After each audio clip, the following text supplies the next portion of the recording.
किसी की भी चरित्र की विनम्रता को और उसके सद्व्यवहार को दुर्बलता नहीं समझना चाहिए। वे मेरी दुर्बलता के लिए मेरी आलोचना करते हैं, पर अनेकानेक वैध मान्यताएं समेटे हुए यह इतना बड़ा देश है कि यह किसी महाबली व्यक्ति को लोगों और उनके विचारों को कुचलने की आज़ादी नहीं दे सकता। ये कथन किसी और के नहीं जबकि भारत के शिल्पकार प्रथम प्रधानमंत्री पंडित जवाहरलाल नेहरू के हैं।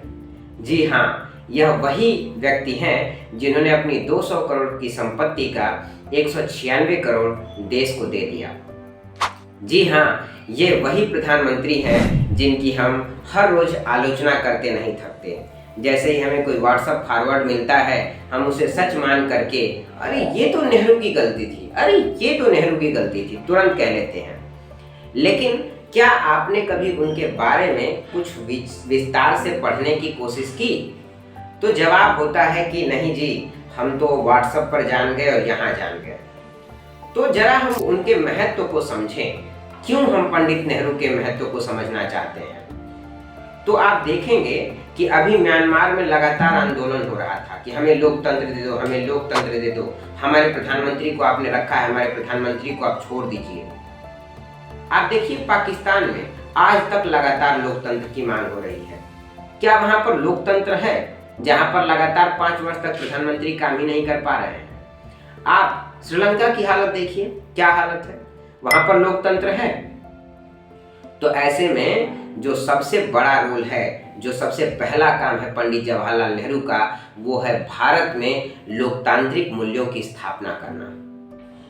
यदि किसी मकान की जड़ मजबूत होगी ना, तो कितना भी भूकंप आए वो मकान नहीं टूटेगा। उसी प्रकार से जो आज हम भारत को कहते हैं कि दुनिया का सबसे बड़ा लोकतंत्र है, उसकी जड़ें किसने मजबूत की? हमारी संविधान सभा के बाद हमारे भारत के प्रथम प्रधानमंत्री पंडित जवाहरलाल नेहरू ने ही तो मजबूत की। वो खुद 3 बार चुनाव लड़े, 1952, 1957 और 1962 में, और हर बार जनता के बीच जाकर के उन्होंने वोट मांगा। उसके आधार क्या थे? स्वतंत्र प्रेस। वो खुद ही कहते थे कि प्रेस को आजाद होना चाहिए। स्वतंत्र प्रेस की बात की उन्होंने, स्वतंत्र न्यायपालिका की उन्होंने बात की, स्वतंत्र मंत्रिमंडल की बात की उन्होंने, और संप्रभु सरकार की बात की, सॉवरेन गवर्नमेंट की बात की उन्होंने। और यही लोकतांत्रिक सरकार के आधार होते हैं। उन्होंने हर व्यक्ति के मूल्य को समझा, क्योंकि लोकतंत्र का मतलब ही होता है लोगों का शासन, जहां पर हर एक व्यक्ति का मत जो है कि महत्वपूर्ण हो। ऐसे में हम पंडित जवाहरलाल नेहरू के महत्व को कैसे भूल सकते हैं? दूसरा जो उनका सबसे इम्पोर्टेंट पर्सपेक्टिव है, वो है भारतीय अर्थव्यवस्था के लिए समाजवादी आर्थिक नीतियों को लेकर आगे बढ़ना। हम मिश्रित अर्थव्यवस्था की बात करते हैं, क्योंकि पंडित जवाहरलाल नेहरू को ये बात पता थी कि यदि भारत अभी आज़ाद हुआ है और हम निजी हाथों में लोगों को दे दें, तो पता चलेगा कि इस देश की गरीबी मिटने के बजाय असमानता बहुत ज़्यादा बढ़ जाएगी। कुछ लोगों के पास संपत्ति बहुत ज़्यादा हो जाएगी और कुछ लोगों के पास संपत्ति रहेगी ही नहीं। और इसके लिए उन्होंने कहा कि सबसे पहले हमें उत्पादन बढ़ाने की आवश्यकता है। क्यों? क्योंकि यदि उत्पादन नहीं बढ़ेगा तो गरीब देश में गरीबी ही हम बांट पाएंगे। और उत्पादन बढ़ाने के लिए 1954 में ही उन्होंने सेल की स्थापना की, steel authority of India limited की स्थापना की। और आज वही steel authority of India limited Bharat की सबसे बड़ी इस्पात निर्माता कंपनी है। और आपको जानकर आश्चर्य होगा कि आज उसी कंपनी में 1 मार्च 2023 तक का डाटा है, 59,350 लोग काम कर रहे हैं। भारत में पीएसयू जो और सारी बनी, अगर हम सभी पीएसयूज को देख लें तो भारत में 2 करोड़ से ज़्यादा नौकरियां इन पीएसयूज में ही हैं। पब्लिक सेक्टर अंडरटेकिंग्स जिनको सरकार चलाती है।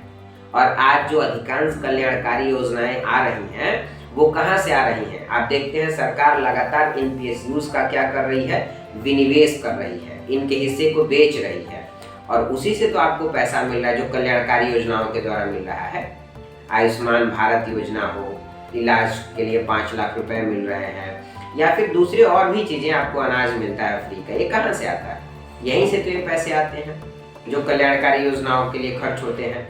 दूसरी बात, यदि हम देखें तो राष्ट्र निर्माण।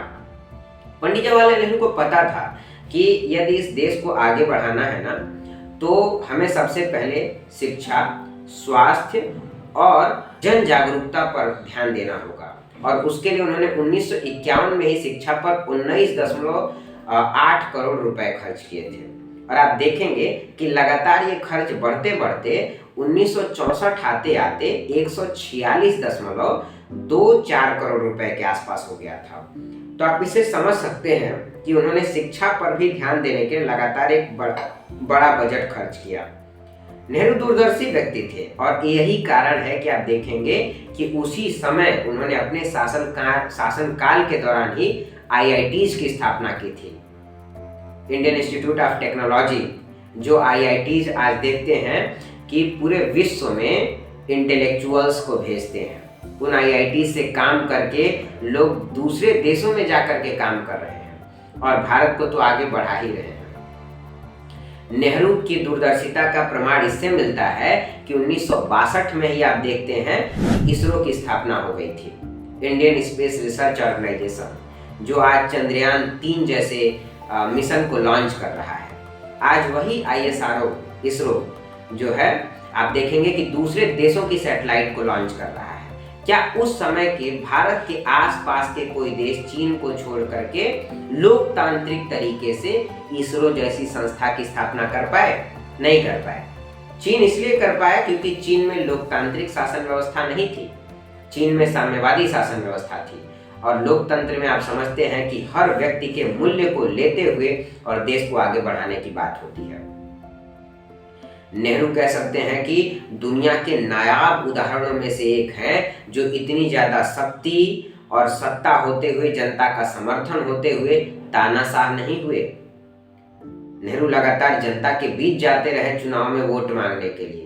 वो भी तो तानाशाह हो सकते थे, किम जोंग जैसे हो सकते थे कि अरे यार, जनता का समर्थन तो हासिल ही है और मेरे पास सारी सत्ता है, क्यों ना मैं तानाशाह हो जाऊं। नहीं हुए। और नींव को उन्होंने, लोकतांत्रिक नींव को मजबूत किया जो आज तक चली आ रही है। और हम आज भी अपने प्रधानमंत्री से खुले मन से सवाल कर पाते हैं। क्या चीन में आप सवाल कर पाएंगे? क्या रूस में आप जाके रूस के राष्ट्रपति से सवाल कर पाएंगे? जब मैं छोटा था, मुझे याद है, मैं दूसरी तीसरी क्लास में पढ़ता था, तो भी रूस के राष्ट्रपति वही थे, व्लादिमीर पुतिन ही थे। और आज मेरी उम्र 25 साल से पार हो गई, 26 साल के आसपास हो गई, और आज भी रूस के राष्ट्रपति व्लादिमीर पुतिन ही हैं। 1998 से आप देख सकते हैं। तो ऐसे में क्या भारत में एक व्यक्ति इतने लंबे समय तक शासन कर सकता है बिना जनता की बात सुने? नहीं हो सकता है। तो इन लोकतांत्रिक मूल्यों की स्थापना का आधार किसका था? पंडित जवाहरलाल नेहरू का ही तो था। तो इनके महत्व को हमको समझना पड़ेगा। इतना सब कुछ होते हुए भी कुछ कमियां भी रह गई थी। यदि हम देखें तो कमियों में सबसे बड़ी कमी ये रह गई कि जो भूमि कानून थे, भूमि सुधार था, उसको सही से नहीं कर पाया। जो भारत की जमींदारी व्यवस्था थी ना, वो टूटी तो सही, लेकिन उसके बाद भी उसका वितरण सही सुनिश्चित नहीं हो पाया। दूसरी बात, नेहरू एक अच्छे राजनेता नहीं थे, वो एक अच्छे स्टेट्समैन थे, लेकिन एक अच्छे राजनेता नहीं थे। और यही रीजन था कि कांग्रेस पार्टी को वो जड़ों तक मजबूत नहीं कर पाए। तो इससे क्या हुआ कि उनका जो मूल्य था, समाजवादी मूल्य था, वो जनता तक सही से पहुंच नहीं पाया। और उनको लोगों के लिए काम करने के लिए अफसर्स का सहारा लेना पड़ा, ऑफिसर्स का सहारा लेना पड़ा, सिविल सर्वेंट्स का सहारा लेना पड़ा।